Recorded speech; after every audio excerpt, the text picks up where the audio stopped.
తెలుగు.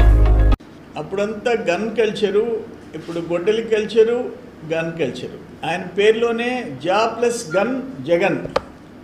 మళ్ళీ నాకు సరిపోదు, మావి ప్లస్ గన్ మావి గన్. ఆ గన్లు కావాలని కోరుకుంటాడు. ఇప్పుడు గొడ్డలి గొడ్డలి అని చెప్పేసి ఆయన కార్యకర్తలంతా మాకు గొడ్డలి గుర్తే కావాలని చెప్పేసి, జగన్మోహన్ రెడ్డి ఏమో గన్ గుర్తు కావాలంటున్నాడు. వాళ్ళ పార్టీ కార్యకర్తలేమో గొడ్డలు చూపించి ఇదే మా గుర్తు అంటున్నారు. అది ఇంకా పార్టీ డిసైడ్ చేసుకోవాలా, మీ గుర్తు గొడ్డలి కావాలన్నా గన్ కావాలో డిసైడ్ చేసుకోవాల్సిన అవసరం ఉంది. 2 ఏళ్లకి ఏంది వెన్నుపోటు ఏంది? మీ చిన్నానికి గొడ్డలి పోటు ఇచ్చినోడివి వెన్నుపోటు ఏంది? కూటమి ప్రభుత్వంలో 2 ఇయర్స్లో సంక్షేమ కార్యక్రమాల గురించి మాట్లాడే హక్కు ఉందా నీకు? డిఎస్సి 16,000 చిల్లర మందికి ఉద్యోగాలు వచ్చి 10 నెలలు అయితే ఇప్పుడేంటి డిఎస్సి గురించి గగ్గోలు పెట్టి? అంటే కూటమి ప్రభుత్వానికి మంచి పేరు రాకూడదు, మంచి చేసినా కూడా దాన్ని రివర్స్ ఏదో ఒకటి ఫిట్టింగ్ పెట్టాలా? బుద్ధుందా మీకు? 16,000 చిల్లర మంది ఈరోజు టీచర్ ఉద్యోగాలు, ఉపాధ్యాయ ఉద్యోగాలు చేస్తున్నారంటే that is because of Lokesh బాబు.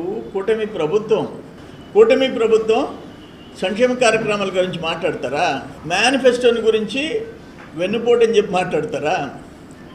నువ్వు రాగానే మద్యపాన నిషేధం విధించి ఎలక్షన్కి పోతానని చెప్పావా లేదా? మద్యపాన నిషేధం విధించకపోగా నువ్వు చెప్పిన మందే తాగి చావాలని రిస్ట్రిక్షన్ పెట్టావా లేదా? 30 చిల్లర వేల మంది ప్రాణాలు పోగొట్టుకున్నది వాస్తవమా కాదా? 30 చిల్లర వేల మంది. నీ కల్తీ మద్యాన్ని పాపానికి అసలు నీకు మాట్లాడే హక్కు ఉందా? ప్రజాస్వామ్యం కూని అయిపోయింది. ఆంధ్రప్రదేశ్ చరిత్రలో ఎంతోమంది ముఖ్యమంత్రులను చూసాం. మేము పిల్లలప్పటి నుంచి ముఖ్యమంత్రులను చూసాం. నీ అంత ఘోరాలు నేరాలు చేసిన ముఖ్యమంత్రిని చూసామా? లేదే. దురదృష్టం. పాపం ఆ సునీతమ్మ వాళ్ళ నాయన గొడ్డలి పోటీ విషయంలో అసలైన హంతకులు అంతు చూడాలని ఢిల్లీ దాకా గల్లీ నుంచి తిరిగి 7 ఏళ్ళు అయిపోయింది. 7 ఏళ్ల నుంచి తిరుగుతూ ఉంది. ఒక చెల్లెలు, రెండో చెల్లెళ్ళు, తల్లి, వాళ్ళు న్యాయం జరగాల కుటుంబంలో. రాజశేఖర రెడ్డి ఏమి రాసిపోయినాడో, ఏమి చెప్పిపోయినాడో అది జరగాలని చెప్పి తల్లి చెల్లి. లేకపోతే చెట్లు ఎట్ట నాటాలా అని చూస్తారు. ఇప్పుడు నారాయణ గారు చెట్లు నాటిస్తున్నాడు, హోల్సేసి చెట్లు నాటిస్తున్నాడు రోడ్డు పక్కన. ఎవరైనా చెట్లు ఎట్ట నాటించి, నేను ఎమ్మెల్యేగా ఉన్నప్పుడు నెల్లూరు మైపాడు రోడ్డు ఇప్పుడు పోయి చూడండి, ఇప్పుడు అది రోడ్ వైడనింగ్ చేస్తే కొట్టేశారు. కోనసీమ ముతుకూరు రోడ్డు చూడండి, రోడ్లకి ఇరువైపులా చెట్లు నాటించి పెంచి నీడనిచ్చే పరిస్థితి చేస్తాం. నువ్వు చెట్లు నరికిచ్చిన ముఖ్యమంత్రివి, పరదాలు కట్టించిన ముఖ్యమంత్రివి. ఒక ముఖ్యమంత్రి వస్తే పరదాలు, ముఖ్యమంత్రిని చూసేదానికిలే, మధ్యలో చెట్టు ఉండే నీడ ఉండేదానికిలే. ఇటువంటి క్రూరమైన మనస్తత్వం ఉండేవాడివి నువ్వు. నేను అక్కడ చూసా తాడేపల్లిలోని ఇళ్ళు ఏంటి, ఎన్ని అడుగులు? ఒక ప్రహరీ కూడా 40 అడుగులా? నీ కాంపౌండ్ వాల్ హైట్ 40 అడుగులా?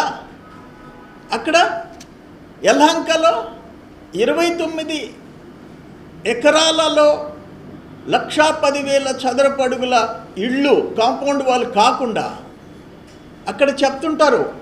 ఆయన ఎవరైనా కలవాలంటే ఆ వచ్చిన ఆయన కారు లోపలికి పోనీరంట, బయట ఆపేసి ఆయన మనుషులు కారు ఎక్కించుకోపోయి తీసుకొస్తారంట. ఎందుకంత ప్రాణభయం? నువ్వు ఏ తప్పు చేయనోడికి 40 అడుగుల గోడలేంది, ఆ సెక్యూరిటీ ఏంది, ఆ ప్రైవేట్ సెక్యూరిటీ ఏంటి? ఎన్ని పాపాలు చేసావు కాబట్టి ఈరోజు నీకు ప్రాణభయం. ఇప్పుడు చంద్రబాబు నాయుడు గారు, మోడీ గారు నా సెక్యూరిటీ వెనక కాన్వాయ్ తగ్గించుకుంటున్నారు. మంత్రులను కూడా కాన్వాయ్ లేకుండా పొమ్మంటున్నారు. అటువంటిది మీరు చేసిన పాపాలకే భయపడి ఇవన్నీ చేసుకునే పరిస్థితి వచ్చింది. మీరు ఈరోజు 2 సంవత్సరాలు అయిన దానికి మీరు మాట్లాడే హక్కు ఉందా? మీరు రోడ్డుకి మాట్లాడతారా? సిగ్గుతో తలదించుకోవాలా మీరు. నువ్వు టోటల్ వెల్ఫేర్ ప్రోగ్రామ్స్ 5 ఏళ్ళు జగన్మోహన్ రెడ్డి టైంలో ఎంత ఖర్చు పెట్టావో, పిల్లలు బడిగిపోయే పిల్లల దగ్గర నుంచి నువ్వు రైతులకి ఇచ్చే 6,000 దగ్గర నుంచి, బడిగిపోతే ఒక్క పిల్లోడి దగ్గర నుంచి ఎన్ని ఇచ్చావో ఒక్క పింఛన్లో మేము ఖర్చు పెడుతున్నాం. ఇన్ని కార్యక్రమాలు మేము చేస్తున్నాం. నువ్వు చేసిపోయిన రీసర్వే పాపాలు వాటిని సరిదిద్దేదానికి మాకు టైం పడతా ఉంది.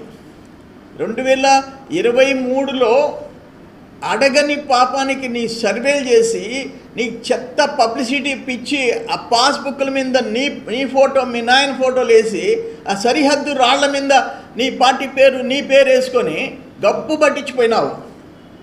దానికి మీరు 2 ఏళ్ళకి ప్రోగ్రామ్సా? సిగ్గుతో తలదించుకొని ఇంట్లో కూర్చోవాలా? వాటన్నిటిని రెక్టిఫై చేసేదానికి ఈరోజు టైం పడుతూ ఉంది. న్యాయంగా ఎవరి భూమి వాళ్ళకి హక్కు కల్పించేదానికి మళ్ళీ ఇప్పుడు చాలా పెద్ద ప్రయత్నాలు చేయాల్సిన పరిస్థితి వచ్చింది. సిస్టమ్స్ని చెడగొట్టి వెళ్ళిపోయినోడివి నువ్వు. నేను శాసనసభలో చెప్పా, 3 శాఖలు మూసేసినోడివి నువ్వు. వ్యవసాయ శాఖ, నీటిపారుదల శాఖ, రోడ్లు భవనాల శాఖ, ప్రధానంగా R&B అండ్ ఇరిగేషన్, అగ్రికల్చర్ 3 శాఖలు బడ్జెట్లో కేటాయించి నిండు శాసనసభలో బడ్జెట్లో ఆమోదించిన దాంట్లో 40% నువ్వు ఖర్చు పెట్టలే. ఆ 3 శాఖల్లో గబ్బు పట్టించిపోయినావు. కానీ మీకు ఏదో ఎన్నుపోటు, వంకాయ పోట్లు మీకు అలవాటు. కత్తిపోట్లు, గొడ్డలి పోట్లు అవన్నీ ఈరోజు ఆగిపోయినాయి.